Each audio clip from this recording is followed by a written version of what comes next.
Thanks for watching Achievement Grandstand. Today, I went to the grocery store. I found this pork tenderloin.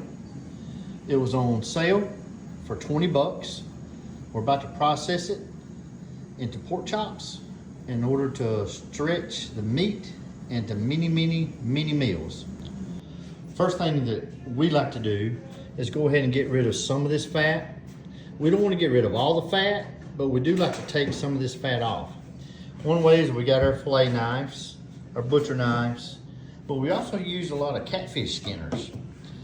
And we can pull some of that off and it'll just peel right off. Sometimes it's a little hard-headed, but that's one way to start. Okay, what we have here is a grandstand using some catfish skinners, and what he's doing is he's grabbing the fat and pulling it off the loin. We do our beef and deer this way.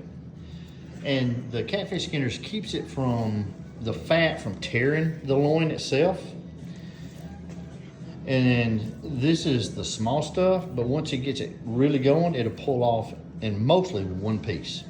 All right, this is what I'm talking about. When it starts running, you can just get a hold and pull. See how it's not tearing the meat, but it's pulling off? Notice how we're leaving some of the fat on there, but after the long piece has started to pull, it's going around the edges. And what this does is get the bulky stuff off, but we want a little bit of fat because when we slice this into boneless pork chops, it leaves a nice fat layer for flavoring. Notice here, after he started pulling, we're doing the edges, it kind of goes away from him a little bit. Comes out, and that gives him almost like a handle. And you just kind of follow the meat and fat line. All we're doing is just trimming this loin up to make really good pork chops. Okay, this is our pork tenderloin. After it's trimmed, grandstand is showing you the other side of it. Let's flip it over grandstand. You can see all the fat and everything's done. Flip it over one more time, grandstand. All right. This thing's massive. A lot of times when you get, whether it be beef, deer, hog, whatever, when you get to the tenderloin, this is the tenderloin. Okay, this piece right here, you see this line running through? All this piece right here is what some butchers call the chain.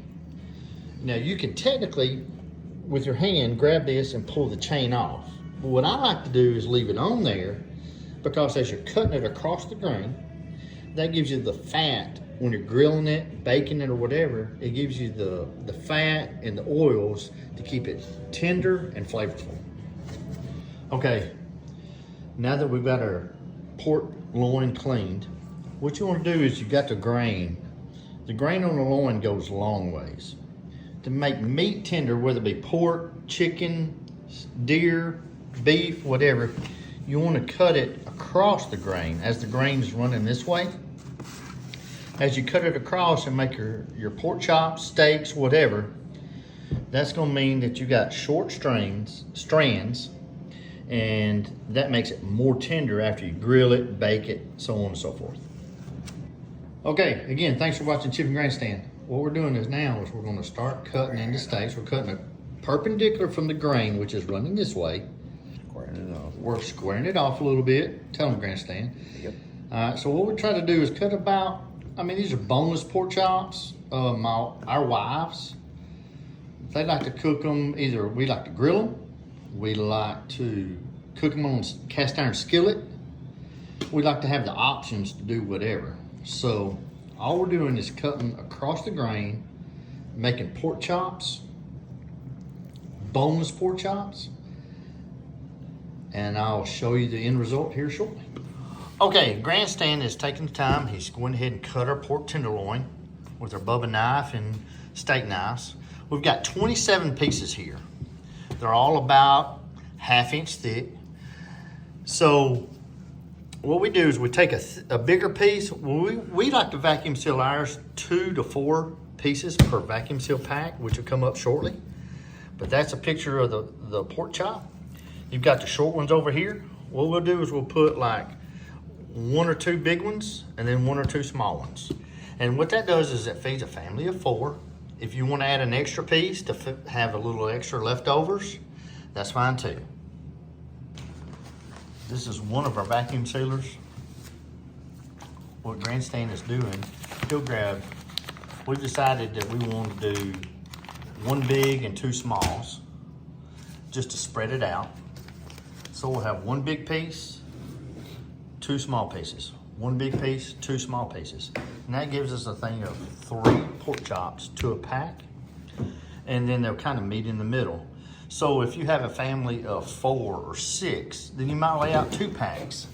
If you've got you're empty nested and it's just the 2 of you, you might just lay out 1. It might have a little bit of leftover for lunch tomorrow at work. As you can see, Grandstand's getting to the heart of the loin. Right now what he's doing is laying out 2 pieces of meat per pack. What that does is gives you more options when you're trying to lay out your meat that's frozen, depending on your family size and dietary needs. Here at Chief and Grandstand, we use Cabela's equipment. What we have here is the Cabela's commercial grade 11-inch vacuum sealer. We also have the Cabela's 15-inch commercial grade vacuum sealer.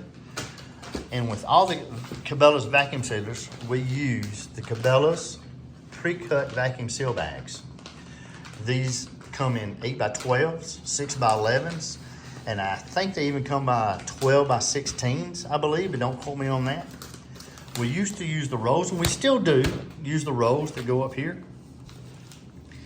And that's for your deer shoulders, your longer pieces of meat.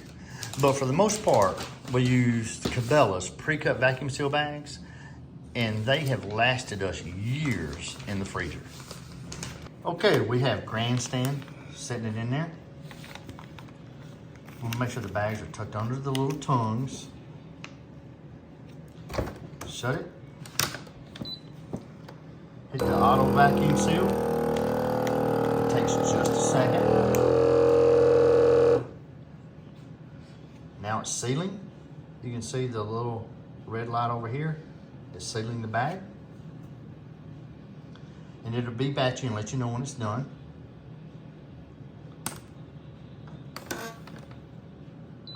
There we go. And there you go. You got a vacuum sealed bag of pork chops. Okay, Grandstand, we finished with our vacuum sealing. These are our 11 bags. The way we divided it up, these are all between a 1/2 inch thick and 3/4 inch thick boneless pork chops. You can buy it from the store, already cut, for about $3 a pound on sale. I bought this tenderloin for $2 a pound on sale. After you package them and everything, if you want 1 pack, just like this, you're gonna save about $3. If you lay out 2 of them, you got a larger family, what you're doing is saving $6. If you've got a party, it just compounds. So if you can take a loin from earlier in the video, slice them up. You don't actually have to vacuum seal them. You can put them in a Ziploc bag or freezer bag of some kind and put them in your freezer. That is one way to save a ton of money and also stretch your grocery budget a lot longer.